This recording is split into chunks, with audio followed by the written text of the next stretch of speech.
BRS MLC कल्वाकुंटला कविता ने रियासत की कांग्रेस हुकूमत बिलखुसूस चीफ मिनिस्टर रेवंत रेड्डी पर संगीन और सनसनीखेज इल्जाम आयद किए और कहा कि रियासती हुकूमत एक मुनज़्ज़म और खतरनाक साजिश के तहत तेलंगाना की कीमती अराजियात को रहन रख कर रियासत को दिवालिये की तरफ ले जा रही है। वह तेलंगाना भवन में पुरजूम प्रेस कॉन्फ्रेंस से खिताब कर रही थी। అందరికీ నమస్కారం। ఈ రాష్ట్రంలో కాంగ్రెస్ ప్రభుత్వం వచ్చినప్పటి నుండి ప్రతి సందర్భంలో పోయిన ప్రభుత్వం అప్పులు ఎట్లా చేసింది, రాష్ట్రాన్ని ఎట్లా దివాలా తీసిపించింది అనేటటువంటి అంశాల మీద మాట్లాడడం, అదేవిధంగా పదే పదే వేల కోట్ల రూపాయలు అప్పులు తీసుకొని రావడం, ఖజానా మీద భారాన్ని పెంచడం, కానీ తెచ్చినటువంటి అప్పుతోనే ఒక్కటి కూడా పనికొచ్చేటటువంటి పని చేయకపోవడం అన్నది మనం గత 16 నెలలుగా చూస్తున్నటువంటి సందర్భం. అంతేకాకుండా మన రాష్ట్రానికి సంబంధించినటువంటి గౌరవ ముఖ్యమంత్రి గారు నిన్నగాక మొన్న మాట్లాడినటువంటి మాటలు కూడా మనందరం కూడా చూసినాం. తెలంగాణ ఆత్మగౌరవాన్ని కించపరిచే విధంగా, నేను ఒక రాష్ట్ర ముఖ్యమంత్రిగా ఎక్కడికి పోతున్నా నన్ను చెప్పుల దొంగను చూసినట్టు చూస్తున్నారని అంత నీచమైనటువంటి మాటలు, నిజంగా అట్లాంటి మాటలు చెప్పాలంటే ఇబ్బంది అనిపించినా ఆయన నోటి నుండి అట్లాంటి మాటలు వినడం అన్నది తెలంగాణ ప్రజలకు అవమానం. అది సీఎం చైర్కి అన్నది పక్కన పెడితే మనది అన్ని రాష్ట్రాల్లాగా కాదు. మనం ఆత్మగౌరవంతో పోరాటం చేసి 60 ఏళ్ళు సాధించుకున్నటువంటి రాష్ట్రం. అటువంటి రాష్ట్రాన్ని ఎంత గౌరవప్రదంగా మనం కాపాడుకుంటే అంత బాగుంటుంది. కానీ తెలంగాణ ఆత్మగౌరవాన్ని కించపరిచే విధంగా ముఖ్యమంత్రి గారు మాట్లాడడం బాధాకరం. అయితే ముఖ్యమంత్రి గారి మాటల వెనకాల ఆక్రోశము, బాధ వేరే ఉన్నది. ఏంది వేరేది? మొన్ననే మనం చూసినాం, 400 ఎకరాలు కంచగచ్చిబౌలి భూముల్ని కుదోబెట్టి 10,000 కోట్ల రూపాయలను అప్పుగా తీసుకొని రావడం జరిగింది. యావత్ ప్రపంచం ముందు తెలంగాణ పరువు తీసినటువంటి ఉదంతాన్ని కూడా చూసినాం. అక్కడ ఉన్నటువంటి నెమళ్లను, చెట్లను అన్నిటినీ నాశనం చేస్తే ప్రపంచవ్యాప్తంగా ఉన్న పర్యావరణవేత్తలందరూ కూడా బాధపడ్డ విషయం చూసినాం. మరి ఎందుకంత పట్టుదల? ఎందుకు ఆ భూములు అమ్మాలి? ఎందుకు 10,000 కోట్లు తెచ్చుకోవాలి అంటే ముఖ్యమంత్రి గారు కంప్లీట్గా ఆలోచన ఏంటంటే తెలంగాణ రాష్ట్రంలో టీఎస్ఐఐసిలో, ఇదివరకు టీఎస్ఐఐసి అన్నాము, ఇప్పుడు వాళ్ళు టీజీఐఐసి అంటున్నారు, ఇండస్ట్రియల్ ఇన్ఫ్రాస్ట్రక్చర్ డెవలప్మెంట్ కార్పొరేషన్లో 1,75,000 ఎకరాల పైచిలకు భూమి కేసీఆర్ గారు జమ చేసి పెట్టిండ్రు. కేవలం హైదరాబాద్లో కాదు, జిల్లాలలో ఉన్నటువంటి అన్ని కేంద్రాలలో కూడా ఫ్యూచర్లో ఇండస్ట్రియల్ ఎక్స్పాన్షన్ కోసం అని చెప్పి టీఎస్ఐఐసిని ఒక స్ట్రాంగ్ పవర్ఫుల్ ఎంటిటీగా తయారు చేసి పెట్టిండ్రు. ఇవాళ రేవంత్ రెడ్డి గారి కుట్ర ఏంటంటే ఆ భూములన్నింటినీ కూడా కుదవబెట్టాలి. కంచగచ్చిబౌలి శాంపుల్ మాత్రమే 1,75,000 ఎకరాల తెలంగాణ వ్యాప్తంగా ఉన్న భూముల్ని కుదవబెట్టడానికి ఒక మంచి కుట్రపూరితమైనటువంటి స్కెచ్ రేవంత్ రెడ్డి గారు తయారు చేసుకున్నారు. మరి తయారు చేసుకున్నారు, కానీ ఆ విషయాన్ని ప్రజల నుంచి దాచిపెట్టాలనేటటువంటి ప్రయత్నం చేస్తున్నారు. మీ అందరికి కూడా తెలుసు, నా దగ్గర నిర్దిష్టమైనటువంటి ఆధారాలు లేకపోతే నేను మాట్లాడను. ఇవాళ నా చేతిలో ప్రభుత్వం ఇచ్చినటువంటి జీవో నంబర్ 12 ఉన్నది. జీవో నంబర్ 12, ఈ జీవో ఏప్రిల్ 11వ తారీఖున ఇచ్చిర్రు ఈ సంవత్సరంలో. కానీ ఇది మీకు ఎక్కడ ప్రభుత్వ వెబ్సైట్లో కనబడదు, ఇండస్ట్రియల్ ఇన్ఫ్రాస్ట్రక్చర్ కార్పొరేషన్ వెబ్సైట్లో కనబడదు, ఎక్కడ కూడా కనబడదు. ఎందుకు ఇంత రహస్యం? ఎందుకోసం దాచిపెట్టినరు? ఏమున్నది ఈ జీవోలా? ఇది చెప్పడానికే నేను ఇవాళ తెలంగాణ ప్రజల ముందుకు రావడం జరిగింది.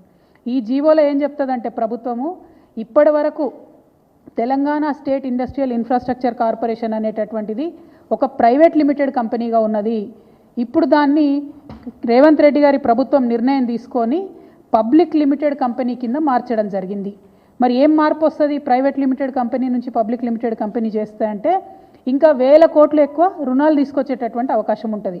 మొత్తం తెలంగాణలో ఉన్నటువంటి 1,75,000 ఇండస్ట్రియల్ ఐడెంటిఫైడ్ భూములు ఏవైతే ఉన్నాయో వాటిని అన్నిటినీ కూడా స్టాక్ ఎక్స్చేంజ్లో కుదవబెట్టేటటువంటి అవకాశం వస్తుంది. అందుకోసమే ప్రైవేట్ లిమిటెడ్ కంపెనీ ఉన్నటువంటి టీఎస్ఐఐసిని ఇలా పబ్లిక్ లిమిటెడ్ కంపెనీగా రేవంత్ రెడ్డి గారు మార్చడం జరిగింది. మార్చడంతోనే దీంట్లో ఏమొచ్చింది, ఇదే జీవోలో చెప్తారు. మార్చుతూ వాళ్ళు నిర్ణయం తీసుకుంటే ఏమొచ్చిందంటే the company got listed on 11/12/2024 at National Stock Exchange and the company status got change to high value debt listed entity.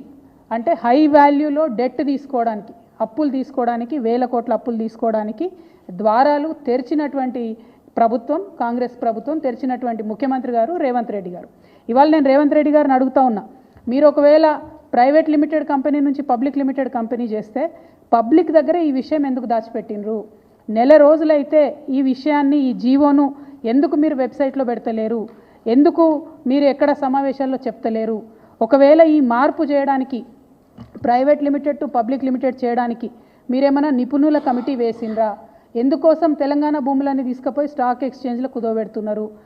Stock exchange మన చేతిలో ఉంటుందా? దానిలో ఒకసారి లాభాలు రావచ్చు, ఒకసారి నష్టాలు రావచ్చు. ఒకవేళ నష్టం వస్తే తెలంగాణలో మనం జమ చేసి పెట్టుకున్నటువంటి 1,75,000 ఎకరాలు, వాటి భవితవ్యం ఏంటిది? మన పిల్లల భవిష్యత్ ఎట్లా? రేపు ఎవరైనా కొత్తగా పెట్టుబడులు పెడదామని వస్తే వాళ్ళకి ఏం భూములు ఇస్తాం, మనము ఎట్లా ఫెసిలిటీస్ క్రియేట్ చేస్తాము? అంటే మీరు తెలంగాణ రాష్ట్ర భవిష్యత్తు మీద ఏమాత్రం ఆలోచన లేకుండా డైరెక్ట్గా పబ్లిక్ లిస్టెడ్ కంపెనీ చేసి దీన్ని స్టాక్ ఎక్స్చేంజ్లో లిస్ట్ చేయడం అన్నది చాలా దారుణం. ఈ విషయాన్ని ప్రజలకు చెప్పకపోవడం అన్నది మరింత దారుణం. నేను ఇవాళ ప్రశ్నిస్తూ ఉన్నాను, మీరు ఎందుకు ఈ మార్పు చేసిండ్రు? మార్పు చేసినట్టయితే ప్రజలకు ఎందుకు చెప్తలేరు? ఇంత రహస్యం ఏమున్నది ఈ జీవోలో అన్నది నేను అడుగుతూ ఉన్నాను. అదేవిధంగా రేవంత్ రెడ్డి గారు ఎప్పుడు మాట్లాడుతూ ఉంటారు, 8 లక్షల కోట్ల అప్పు చేసిరు కేసీఆర్ గారని. నిన్నగాక మొన్న సెంట్రల్ గవర్నమెంట్కి సంబంధించినటువంటి వ్యక్తులే చెప్పిండ్రు, ఈ రోజు కూడా రాష్ట్ర అప్పు 4,20,000 కోట్లు ఉందని చెప్పి సెంట్రల్ గవర్నమెంట్ నుంచి పార్లమెంట్లో ఇచ్చినటువంటి జవాబు ఆధారంగా చెప్పిండ్రు. కానీ ఈ 16 నెలల్లో రేవంత్ రెడ్డి గారు తీసుకొచ్చినటువంటి అప్పు 1,80,000 కోట్లు దాటిపోయింది. ఆ తర్వాత కొంచెం మేము స్టడీ చేసినాం, మరి 1,80,000 కోట్లు అప్పు తెచ్చిండు ముఖ్యమంత్రి గారు, ఈయన ఏం చేసిండు దీంతోనే అని. ఒక ప్రాజెక్టు కట్టలేదు, పూర్తిగా రైతు భరోసా ఇవ్వలేదు, పూర్తిగా రైతు బీమా ఇవ్వలేదు, పూర్తిగా రుణమాఫీ చేయలేదు, ఒక పెన్షన్ పెంచలేదు, తులం బంగారం ఇవ్వలేదు, మహాలక్ష్మి పథకం పెట్టలేదు, ఆడపిల్లలకు స్కీమ్ ఇవ్వలేదు, ఏమి ఇవ్వలేదు. కానీ తెచ్చిన 1,80,000 కోట్లు మాత్రం ఆరత కర్పూరం కరిగిపోయినట్టు కరిగిపోయినాయి. లెక్కలు బాగా తీస్తే తెలిసింది ఏంటంటే కేవలం 80,000 కోట్లు మాత్రమే ఇదివరకు చేసినటువంటి అప్పులు చెల్లించడానికి ఈ ప్రభుత్వం ఉపయోగించింది. ఇంకా 1,00,000 కోట్లు ఎక్కడికి పోయినాయి? మరి ఆ జవాబు చెప్పాల్సినటువంటి అవసరం ప్రజలకు ఉంది. ఇవాళ నేను డెఫినెట్గా ఆధారాలతో ఆరోపణ చేస్తూ ఉన్నాను, 1,00,000 కోట్ల రూపాయలు రేవంత్ రెడ్డి గారు పెద్ద కాంట్రాక్టర్లకు పేమెంట్లు చేసిండ్రు. ఒక తట్టెడు మట్టి కూడా ఎత్తిపోయకుండా 1,00,000 కోట్ల రూపాయలను కాంట్రాక్టర్లకు పేమెంట్ చేసిర్రు. ఇక కాంగ్రెస్ సర్కార్ విషయం మీ అందరికీ తెలిసిందే, వాళ్ళు 20% సర్కార్ కమిషన్ కాబట్టి 20% కమిషన్ సర్కార్ కాబట్టి అందులో 20,000 కోట్లు డైరెక్ట్గా రేవంత్ రెడ్డి గారి సొంత ఖజానాకు పోయిందని ఇవాళ నేను ఆరోపణ చేస్తూ ఉన్నాను. ఇది తప్పైతే ప్రభుత్వం తరఫు నుండి శ్వేతపత్రం రిలీజ్ చేయండి. మీరు 1,00,000 కోట్లు ఏం చేసిండ్రో చెప్పండి. 80,000 కోట్లు మీరు డెట్ పే చేసినట్టు మొన్న బడ్జెట్లో ఇచ్చినటువంటి డాక్యుమెంట్స్ ద్వారా తెలిసింది. కానీ ఇంకా ఎందుకు అప్పు తెస్తున్నారు? తెస్తుంటే దానికి ప్రణాళిక ఎక్కడ ఉంది? ఏం ప్రాజెక్టు కట్టిండ్రు? ఇవాళ నేను కాదు, గ్రామాలలో ఉన్నటువంటి ప్రజలు బాధపడుతున్నారు. పల్లె ప్రగతి మొత్తం పడకేసింది. కనీసం మోరీలు క్లీన్ చేసేటటువంటి పరిస్థితి లేదు, ఈ జీతాలు ఇచ్చేటటువంటి పరిస్థితి లేదు. మరి ఎందుకు ఇన్ని వేల కోట్లు అప్పు తెస్తున్నారు? ఎందుకు రాష్ట్ర భవిష్యత్తును ఇబ్బంది పెట్టేటటువంటి పరిస్థితి క్రియేట్ చేస్తున్నారని నేను ముఖ్యమంత్రి గారిని డిమాండ్ చేస్తూ ఉన్నాను. ప్రభుత్వం ఖచ్చితంగా శ్వేతపత్రం ఇవ్వాలని కూడా డిమాండ్ చేస్తూ, మరి తెలంగాణ రాష్ట్ర గౌరవాన్ని ఒక పక్క తాకట్టు పెడుతున్నారు, అవమానపరుస్తున్నారు. ఇంకొక పక్క తెలంగాణ బిడ్డల భవిష్యత్తును కూడా నేషనల్ స్టాక్ ఎక్స్చేంజ్లో మీరు తాకట్టు పెడుతున్నారు. దీన్ని మేము తీవ్రంగా ఖండిస్తున్నాం. ఒకవేళ మీరు ప్రైవేట్ లిమిటెడ్ కంపెనీ నుండి పబ్లిక్ లిమిటెడ్ కంపెనీని చేయడంలో నిపుణుల యొక్క సూచనలు లేకపోతే ఈ నిర్ణయాన్ని వెనక్కి తీసుకోవాలని కూడా ఈ సందర్భంగా నేను ప్రభుత్వాన్ని డిమాండ్ చేస్తున్నాను. సరైనటువంటి రీసెర్చ్ చేసిన తర్వాతనే ఇట్లాంటి మార్పులు జరగాలి, అది కూడా ప్రజల నాలెడ్జ్లో ఉండి జరగాలని చెప్పి నేను ప్రభుత్వాన్ని డిమాండ్ చేస్తూ ఉన్నాను. Thank you. జై తెలంగాణ. ఎవరికి ఇస్తారే? వాళ్ళ సొంత మంత్రి గారు ఉన్నారు, వారికి ఒక పెద్ద కంపెనీ ఉన్నది, ఇంకొక మెగా కంపెనీ ఉన్నది. అట్లాంటి వాళ్ళకి తప్ప ఎవరికి ఇస్తారు? సర్పంచ్లకు బిల్లులు ఇస్తలేరు, ఎక్కడా కూడా పెండింగ్ పనులు గ్రామాలలో చేస్తలేరు. కేసీఆర్ గారు ఇచ్చినటువంటి రోడ్ ప్రాజెక్టులు కావచ్చు, చెరువు పూడిక తీసేటటువంటి కార్యక్రమాలు కావచ్చు, వాటిని అన్నింటినీ కూడా యునానిమస్గా క్యాన్సిల్ చేసిండ్రు. ఈ 16 నెలల్లో ఎక్కడన్నా ఒక చెరువునన్నా మట్టి తీసిండ్రా? ఎక్కడన్నా ఒక చిన్న తట్టెడు మట్టి ఎత్తి పోసిండ్రా? అది ప్రజల దృష్టిలో ఉన్నది. సో వీళ్ళు ఎంతసేపు ఏంటంటే పెద్దోళ్ళకి 1,00,000 కోట్లు ఇవ్వాలి, దానిలోకి 20% కమిషన్ తీసుకోవాలి. ఈ ఎజెండా మీద ప్రభుత్వం నడుస్తున్నట్టుగా తెలుస్తోంది.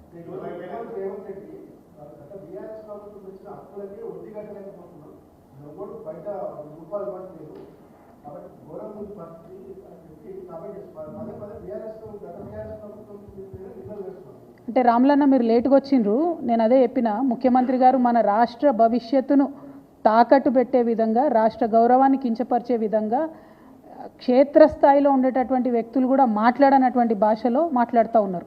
కానీ ఆయన అట్లా మాట్లాడడం వెనక ఏంటంటే ఉద్యోగులకు చేసినటువంటి వాగ్దానాలను ఎగ్గొట్టాలి, ఇచ్చినటువంటి 6 గ్యారెంటీలు ఎగ్గొట్టాలి, అన్నీ ఎగ్గొట్టేసి కమిషన్లు వచ్చే విధంగా ప్రణాళికను సిద్ధం చేసుకుంటున్నారు.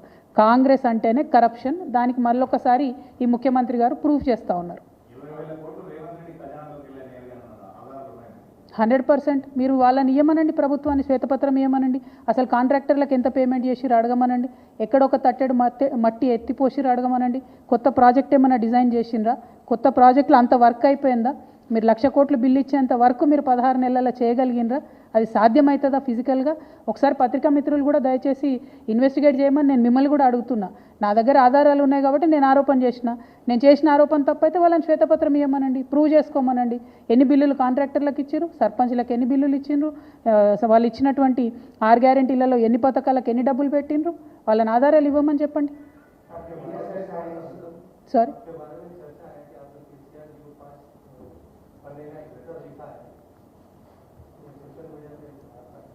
नहीं, मेरे बारे में तो चर्चा बहुत होता जी, ये आज नई बात नहीं है, बहुत सालों से चर्चा चलता मेरे बारे में. నా గురించి రకరకాల కథనాలు వస్తూనే ఉంటాయి, రకరకాల ఆరోపణలు కుట్రలు అని చెప్పి సోషల్ మీడియా అంతా బాగా నా మీద ప్రేమ అభిమానాన్ని ప్రదర్శిస్తుంటారు.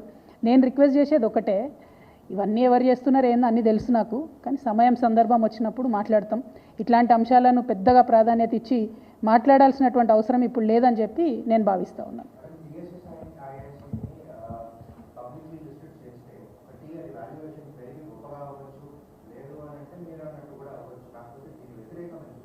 అంటే ప్రధానంగా Telangana state industrial infrastructure corporation అన్న దాంట్లో ఆ సంస్థ పెట్టింది ఎందుకు అంటే, ఒక దగ్గర ఒక 40 ఎకరాల జాగా ఉందనుకోండి, దాన్ని డెవలప్ చేసి అందులో ఒక 30, 40, 20 ఇండస్ట్రీస్ రావాలంటే వారికి అన్నీ కూడా ప్రొవైడ్ చేసి కామన్గా ఉండేటటువంటి ఈటీపీ లాంటివి, కరెంటు వ్యవస్థను అన్నీ కూడా చేయడానికి పెట్టినటువంటి కార్పొరేషన్. అంటే ఎగ్జిస్టింగ్ ల్యాండ్ని డెవలప్ చేసి ఇండస్ట్రీస్ రావడానికి వీలుగా చేసేటటువంటి కార్పొరేషన్. కానీ దాన్ని మొత్తం అర్థాన్ని మారుస్తూ మనం ఏదైతే భూములు తీసి పెట్టినామో ఆ భూములను అమ్ముకొని, ఆ భూములను కుదోబెట్టి, ఆ భూములను స్టాక్ ఎక్స్చేంజ్లో పెట్టి డబ్బులు తీసుకొచ్చి ఆ డబ్బుల్ని మళ్ళీ ఇండస్ట్రియల్ డెవలప్మెంట్ కాకుండా పక్కదారి పట్టించేటటువంటి ప్రయత్నం ఈ ప్రభుత్వం చేస్తుంది. అదే మాకున్నటువంటి అభ్యంతరం. ఒకవేళ టీఎస్ఐఏసీ కనుక తన పని చేసుకుంటూ ఎగ్జిస్టింగ్ ల్యాండ్ని డెవలప్ చేసి ఇంకా పెట్టుబడులను ఆకర్షించి ఇంకా ఇండస్ట్రీస్ని తీసుకొస్తే వెల్కమ్ చేస్తాం. కానీ అట్లా చేస్తలేరు కదా. నిన్న కంచగచ్చిపోలి భూములను కనీసం అది క్లియర్ చేయకముందే, అది మొత్తం ఇండస్ట్రీస్కి అనుగుణంగా మారకముందే దాన్ని కుదవెట్టేసిరు, 10,000 కోట్లు తెచ్చేసిండ్రు. ఆ 10,000 కోట్లు ఎక్కడికి పోయినాయి అంటే మేము రైతు బంధు ఇచ్చినాం, పెన్షన్ ఇచ్చినామని చెప్తున్నారు. అంటే పప్పు బెల్లం లెక్క మీరు 10,000 కోట్లు పంచుకుంటే ప్రజలకు ఏం జవాబుదారీ ఉన్నట్టు? శ్రీధర్ బాబు గారు వచ్చి ఒక మాట చెప్తారు ఆ 10,000 కోట్ల మీద, ముఖ్యమంత్రి గారు ఇంకొక మాట చెప్తారు, ఇంకొక బట్టి గారు ఇంకొక మాట చెప్తారు. క్లారిటీ లేదు. తెచ్చినటువంటి 10,000 కోట్లు ఏమైనాయి? ప్రజలకు జవాబు చెప్పండి. 1,80,000 కోట్లు అప్పు తెచ్చిరు ఇప్పటి వరకు, ఏమైంది అది? ప్రజలకు జవాబు చెప్పండి. టీఎస్ఐఏసీని ప్రైవేట్ నుంచి పబ్లిక్ చేస్తే అది పబ్లిక్కి పనికొస్తుందా, లేకపోతే రేవంత్ రెడ్డి గారికి పనికొస్తుందా? రేవంత్ రెడ్డి గారు ఖజానాలో డబ్బులు తెచ్చుకోవడానికే టీఎస్ఐసీని మారుస్తున్నారని వాళ్ళు నేను అలిగేషన్ చేస్తున్నా. వారిని జవాబు చెప్పమనండి ప్రజలకు. Thank you. జై తెలంగాణ.